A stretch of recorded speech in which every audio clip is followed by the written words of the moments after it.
여러분 안녕하십니까? 뉴스투데이 제주입니다. 강한 비바람을 동반한 태풍 찬홈이 지나가면서 제주 곳곳에 생채기를 남겼죠. 그런데 이번 주말쯤에 태풍 난카가 또다시 제주에 영향을 미칠 것으로 보여 비상에 걸렸습니다. 박주영 기자입니다. 부서진 천막과 의자들이 해변에 널브러져 있습니다. 천막이 있던 자리에는 바람을 버티려고 쌓아둔 모래주머니들만 눈에 띕니다. 태풍 찬홈이 제주 해상을 지나면서 이곳에서만 파라솔과 몽골 천막 30여 개가 파손되고 해수욕장 모래도 유실됐습니다. 복구 작업이 시작되기는 했지만 또다시 태풍이 북상할 것이라는 소식에 걱정이 이만저만이 아닙니다. 태풍이 오면 주변 상가라든가 저희 인접 파라솔 영업이라든가 이런 부분들이 많이 줄어들 겁니다. 그래서 저희들도 상당히 우려하고 있습니다. 출하를 앞둔 여름 농작물 피해도 잇따랐습니다. 거센 비바람에 상처를 입은 수박잎은 까맣게 변해버렸고 줄기도 손상돼 상품성이 떨어지게 됐습니다. 손상된 줄기와 잎은 역병에 쉽게 노출되기 때문에 병해충 방제에도 비상이 걸렸습니다. 잎이 없으면 수박이 크지를 않아요. 그래가지고 수박이 전부 끝나는 상황이 되기 때문에 직접 영양이든 간접 영양이든 바람하고 비가 조금 이제 해갈도 다 됐으니까 조금만 적게 왔으면 하는 바람이에요. 장마와 태풍의 영향으로 갈치잡이 어선들의 조업이 중단되면서 어획량도 절반으로 줄어 어민들의 근심도 커지고 있습니다. MBC 뉴스 박주연입니다. 제주도가 중산간 마을의 물 부족을 해소하겠다며 한라산 기슭에 2년 전에 대규모 저수지를 만들었었죠. 그런데 이 저수지에서 물이 새는 것으로 확인돼 부실공사 논란이 일고 있습니다. 현재훈 기자의 보도입니다. 해발 650m 한라산 Y계곡에서 흘러나온 빗물을 모아두는 어승생 제2저수지. 중산간 마을 2,300여 가구와 목장에 하루에 15,000톤의 물을 공급하는 곳입니다. 최대 50만 톤까지 저장할 수 있지만 현재 저수량은 34만 톤에 불과합니다. 날마다 자연 증발량의 30배가 넘는 5,000톤의 물이 줄줄 새고 있기 때문입니다. 이대로라면 저수지를 가득 채워도 100일이 지나면 바닥을 드러낼 것이란 얘기입니다.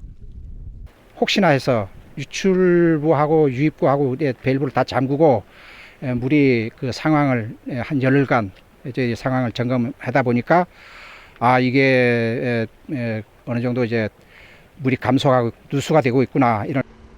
지난 2013년 완공된 어승생 제2저수지 공사에 들어간 예산은 458억 원. 준공에 앞서 실시된 누수 검사에선 이상이 없는 걸로 확인됐습니다. 강제 보고서라든가 아니면 품질 시험이라든가 이런 걸 또 그런 거 없이 요즘에 공사할 수도 없고요. 그렇게 과정을 다 거쳐서 됐는데 어떤 원인인지 모르겠지만. 제주도는 누수 원인을 규명하기 위해 한국시설안전공단에 정밀안전진단을 의뢰했습니다. 제주도는 부실 공사로 판명되면 공사업체에 하자 보수 공사를 요구할 방침이지만 장기간 누수에 따른 관리감독 소홀 책임은 피하기 어렵게 됐습니다. MBC 뉴스 현재훈입니다. 최근 중문단지 신라호텔에서 발생한 해안 절벽 붕괴 사고는 호텔 전망대 때문에 발생했다는 전문가들의 자문 결과가 나왔습니다. 해안경관을 더 가까이서 보려고 무리하게 건물을 짓다가 사고를 불렀다는 겁니다. 김천영 기자의 보도입니다. 해안절벽 60여 미터가 무너져 내린 중문 해수욕장. 현장 조사를 벌인 제주도 안전관리자문단은 신라호텔이 절벽 위에 지은 전망대를 사고 원인으로 지목했습니다. 절벽에서 불과 3m 떨어진 곳에 전망대를 짓는 바람에 15톤이나 되는 건물 무게를 버틸 공간이 없어 비가 내리자 약해진 토사가 무너져 내렸다는 겁니다. 건물 하중을 지지하고 있는 기초가 그 주변의 여유 공간 부족으로 인해서 상부 하중을 집안에 전달하는 지지력 내력 범위의 공간이 충분히 확보되지 않은 것이 하나의 원인으로 판단이 됩니다. 자문단은 추가 붕괴에 대비해 안반이 변형됐는지 정기적으로 모니터링하고 앞으로 지형과 식생의 변형을 최소화해야 한다고 강조했습니다. 제주도는 자문단의 의견을 받아들여 신라호텔 전망대와 주변 올레길 이용을 금지하도록 호텔 측과 서귀포시에 요청했습니다. 지금 현재 사용하고 있는 테라스라든가 이런 거에 대해서는 안전 정밀 진단이 나올 때까지 사용을 중지토록 하는 그런 협조를.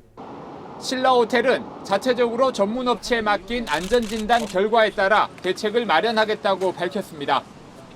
전문가들이 전망대의 자진 철거를 요청한 데 이어 무리한 건축을 사고 원인으로 지목하면서 신라호텔이 어떤 결정을 내릴지 주목됩니다.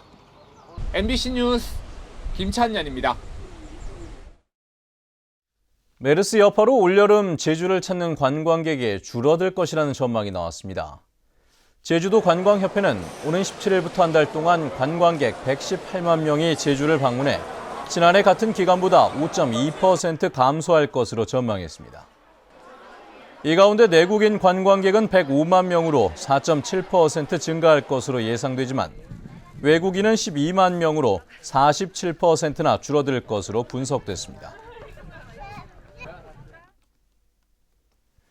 신규 시내 면세점 사업자로 선정된 제주관광공사가 신라와 롯데 면세점과 함께 제주 면세점 협의회를 구성하겠다고 밝혔습니다. 제주관광공사는 제주도청에서 기자회견을 갖고 면세점 협의회가 수수료 경쟁으로 혼탁해진 시장 질서를 바로 세우고 지역사회 공헌 사업을 함께 할 것이라고 설명했습니다. 관광공사는 브랜드 200여 개를 유치해 올해 안에 개점하고 40%는 국산과 중소기업 제품을 입점시키겠다고 밝혔습니다.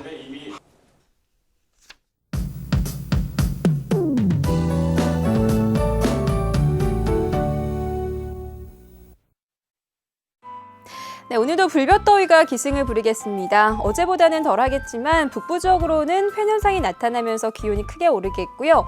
자외선도 무척 강한 만큼 나오실 땐 피부 보호에도 신경 쓰셔야겠습니다.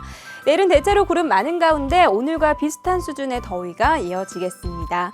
한편 11호 태풍 난카는 현재 일본 오키나와 동남쪽 부근 해상을 지나고 있는데요. 진로가 유동적이긴 하지만 지금 예상대로라면 주 후반쯤 제주에 영향을 줄 가능성이 커 각별한 주의가 필요하겠습니다. 다음은 자세한 지역별 날씨입니다. 네, 오늘 북부 지역의 기온 23도 내외로 출발해서 29도까지 오르겠습니다. 서부 지역은 어제와 비슷한 수준의 기온을 유지하겠고요. 현재 서귀의 기온 21도, 안덕과 남원 22도, 낮 기온은 26도에서 28도가 예상됩니다. 네, 출근길 동부 지역의 기온 22도 보이고 있고요. 낮 기온은 27도 안팎까지 오르겠습니다. 오늘 아침 산간 지역을 중심으로는 안개가 낀 곳이 있어 교통안전에 유의하셔야겠습니다. 섬적 가끔 구름만 지나면서 맑은 하늘 보이고 있고요. 기온은 평년과 비슷하거나 조금 낮겠습니다. 해상에는 물결이 높게 일다가 점차 낮아지겠습니다. 네, 현재 대부분 공항에 옅은 안개가 머물고 있는 모습입니다. 네, 이번 주 금요일부터는 태풍의 영향으로 날씨가 매우 유동적이라는 점 참고하셔야겠습니다. 날씨였습니다. 풍랑주의보 속에서 낚시꾼이 바다에 추락하는 사고가 발생했습니다. 어제 오후 5시 50분쯤 서귀포시 하예동의 갯바위에서 낚시를 하던 43살 허모 씨가 파도에 휩쓸려 바다에 빠진 것을 행인이 발견해 119에 신고했습니다. 허 씨는 지나가던 어선에 10여 분 만에 구조됐는데 건강 상태는 양호한 것으로 알려졌습니다. JDC가 특정 업체와 수의 계약을 맺는 등 업무를 부적절하게 처리한 것으로 드러났습니다. 국토교통부는 지난 5월 실시한 종합감사에서 JDC가 면세점 소모품을 반복적으로 수의 계약으로 구매해 예산을 낭비하고 2천만 원 이상 공사를 수의 계약할 때 공고해야 하는 규정도 어긴 것으로 드러났다고 밝혔습니다. 국토교통부는 관련자 9명에게 경고와 주의를 주고 2건은 시정 조치를 내렸습니다. 전직 장애인단체 후원 회장이 장애인을 성추행했다는 의혹이 제기돼 경찰이 수사에 나섰습니다. 경찰에 따르면 시각과 지체장애인 A씨는 지난 3월 전 장애인단체 후원회장 B씨가 함께 식사를 하자고 부른 뒤 B씨의 집에서 성추행을 했다며 고소했습니다. 경찰은 또 다른 피해자가 있는지 수사하고 있지만 B씨는 혐의를 부인한 것으로 알려졌습니다. 네, 뉴스투데이 제주를 마칩니다. 시청해주신 여러분 고맙습니다.